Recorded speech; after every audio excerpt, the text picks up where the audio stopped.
విజయవాడ సూర్యారావుపేటలో Republican Party of India రాష్ట్ర కార్యాలయం ప్రారంభం జరిగినది. ఈ సందర్భంగా రిపబ్లికన్ పార్టీ ఆఫ్ ఇండియా రాష్ట్ర వర్కింగ్ ప్రెసిడెంట్ మేకా వెంకటేశ్వరరావు మీడియాతో మాట్లాడుతూ, రిపబ్లికన్ పార్టీ ఆఫ్ ఇండియా రాష్ట్ర కార్యాలయ ప్రారంభోత్సవానికి ముఖ్య అతిథిగా రిపబ్లికన్ పార్టీ ఆఫ్ ఇండియా జాతీయ జనరల్ సెక్రటరీ మోహన్ లాల్ పాటిల్ పాల్గొన్నారని, ఆంధ్రప్రదేశ్ రాష్ట్రంలో క్షేత్రస్థాయిలో రిపబ్లికన్ పార్టీ ఆఫ్ ఇండియాని బలోపేతం చేయడానికి రాష్ట్ర కార్యవర్గంతో నూతన ప్రణాళికతో ముందుకు వెళ్తున్నామని తెలియజేశారు. Meka Venkateswararao, Republican Party of India రాష్ట్ర వర్కింగ్ ప్రెసిడెంట్.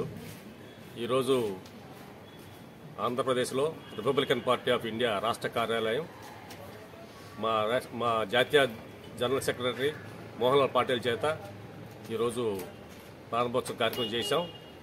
మరి రాబోయే రోజుల్లో ఈ రిపబ్లికన్ పార్టీ ఆఫ్ ఇండియాని రాష్ట్ర స్థాయిలో విస్తృత సమావేశాలు పరిచి పబ్లిక్లోకి వెళ్ళే విధంగా రాబోయే రోజుల్లో రిపబ్లికన్ పార్టీ ఆఫ్ ఇండియాని ఒక ఉన్నతమైన స్థితిలో తీసుకెళ్లే విధంగా ఈ రిపబ్లికన్ పార్టీ ఆఫ్ ఇండియాని మరి ముందుకు తీసుకెళ్తామని చెప్పి కూడా ఈ సందర్భంగా తెలియపరుస్తూ ఉన్నాం. ఇప్పుడు ఉన్నటువంటి పార్టీలు ఏ పార్టీ చూసుకున్నా మరేదో మనం చేస్తున్నాము, మనం ఏదో ఇస్తున్నాం వాళ్ళకి, అదే పరిపాలన అనుకుంటున్నారు. పరిపాలన అంటే డబ్బుతోటో లేదో ఇంకొక ఆశ చూపించో ఏదో చేసే ఇది కాదు పరిపాలన అంటే.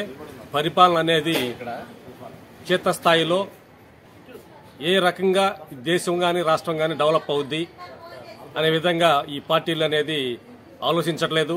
ఏదో ఓటుకి నోటులాగా డబ్బులిచ్చి మనం నోట్లు లేపించుకుని మన రాజ్యాధికారంలోకి రావచ్చు అని చెప్పి అనుకుంటున్నాయి. రాబోయే రోజుల్లో ఆ సిస్టమ్ కూడా పోయే విధంగా మేము రిపబ్లికన్ పార్టీ ఆఫ్ ఇండియా పేద వర్గానికి కూడా రాజ్యాధికారం అందే విధంగా, వాళ్ళకు కూడా అంతిమ ఫలాలు కూడా అందే విధంగా ముందు పార్టీ ఆఫ్ ఇండియాని మేము ముందుకు తీసుకెళ్తామని చెప్పి ఈ సందర్భంగా చెప్తా ఉన్నాం. ఒక ఇచ్చిపుచ్చుకునే ధోరణి కాకుండా ఒక డెవలప్మెంట్ అంటే క్షేత్రస్థాయిలో అట్టడుగున్న ప్రజలు కూడా ఎవరో ఇస్తే మనకు జరుగుతుంది అనేది కాకుండా క్షేత్రస్థాయిలో మనం వారిగా సంపాదించుకుని ఒక ఉన్నతమైన స్థితిలోకి వచ్చే విధంగా మేము పాటుపడతామని కూడా ఈ సందర్భంగా తెలియపరుస్తా ఉన్నాం. మేము రాబోయే ఈ 2024లో సాధ్యమైనంత వరకు 175 నియోజకవర్గాల్లో పోటీ చేయడానికి మేము వ్యక్తులను నిలబెడతాం. అదేవిధంగా పార్లమెంట్లో 25 పార్లమెంట్లు కూడా మా ఉనికిని చాటుకోవడానికి మేము ప్రయత్నం చేస్తాం. తప్పకుండా మేము జాతీయ స్థాయిలో చూసుకుంటే రిపబ్లికన్ పార్టీ ఆఫ్ ఇండియా కూటమిలో ఉంది. మా జనరల్ సెక్రటరీ గారు ఆల్రెడీ కాంగ్రెస్ వాళ్ళతో ఇష్టాగోష్ఠి చర్చలు జరిగినాయి. అదేవిధంగా స్టేట్ ప్రెసిడెంట్తో కూడా చర్చలు జరిగినాయి. రాబోయే రోజుల్లో ఇండియా కూటమితో నేషనల్ లెవెల్లో ఇండియా కూటమితో కలిసి ప్రయాణం చేసే విధంగా ఈ రోజు రిపబ్లిక్ పార్టీ ఆఫ్ ఇండియా ముందుకు నడుస్తూ ఉంది. రాష్ట్రంలో ఇంకా ఈ రాబోయే ఒక 1 మంత్లో మేము ఒక నిర్ణయానికి వస్తాం. రాష్ట్ర కమిటీ ఇప్పుడే వర్కింగ్ కమిటీ, రాష్ట్ర స్థాయి కమిటీలు వేసుకుంటా ఉన్నాం. ఈ వర్కింగ్ కమిటీ సమావేశంలో ఒక నిర్ణయాన్ని తీసుకుని మేము ప్రకటిస్తాం. మహిళకి 50%, 100%లో 50% కూడా మహిళలకి మేము ఇస్తాము. అదేవిధంగా బడుగు బలహీన వర్గాలకి, బీసీ, ఎస్సీ, మైనార్టీలందరికీ కూడా మేము ఒక పద్ధతిలో గ్యారెంటీగా వాళ్ళకి న్యాయం చేసే విధంగా మేము సీట్లు సర్దుబాటు చేస్తాం. మా party Republican Party of India పేదల పక్షపాతి, పేదల పార్టీ.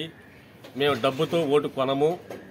అంబేద్కర్ ఆశయాలు, పూలే గారి ఆశయాలు ముందుకు తీసుకెళ్లి వాళ్ళని అవేర్నెస్ చేసి స్వతంత్రంగా వారికి వాళ్లే రిపబ్లికన్ పార్టీ రావటం వల్ల మన జీవితాలు బాగుపడతాయి, మన బతుకులు బారుతాయి, మన భవిష్యత్తు ఉండే విధంగా వాళ్ళని అవేర్నెస్ చేసి పార్టీకి ఓటేపించుకునే విధంగా చూస్తాం తప్పితే వారికి ఏమాత్రం కూడా డబ్బులు ఇచ్చి ప్రలోభాలు పెట్టే విధంగా మేము ముందుకు వెళ్ళాం.